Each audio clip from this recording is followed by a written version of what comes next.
Welcome back to Home Decor 101, your YouTube home decor channel.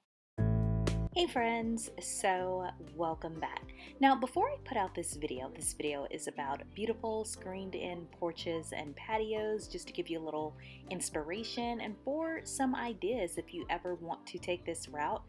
I think screening in your porch or your patio is a great idea, and here's why. You get more usage out of that little bit of square footage that ordinarily sometimes you wouldn't go sit on your patio or porch if it was too hot or too cold. But if it's screened in, it gives you just a little more usage out of it. You can hang out there in the fall, even in the winter, depending on how you screen it in.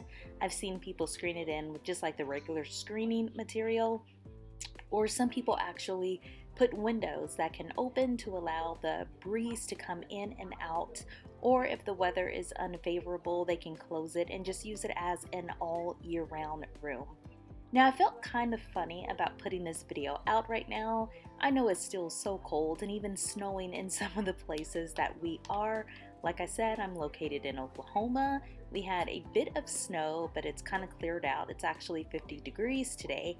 But then I thought, you know what? It's not too early to start posting a video about spring. We're all excited about that, especially since we as a culture start decorating for Christmas in September. So I think it's acceptable to do all types of things early. So here it is.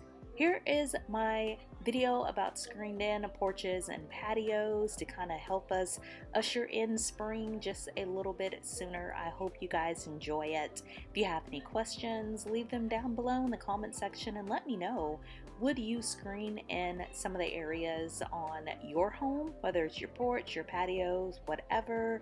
Let me know. Like I said, I think it's a great idea, but some people prefer just to have those elements, the sun actually touching them and not have the screened in portion. So yeah, I'll let you all enjoy the video and I will just see you in the next one. Bye guys.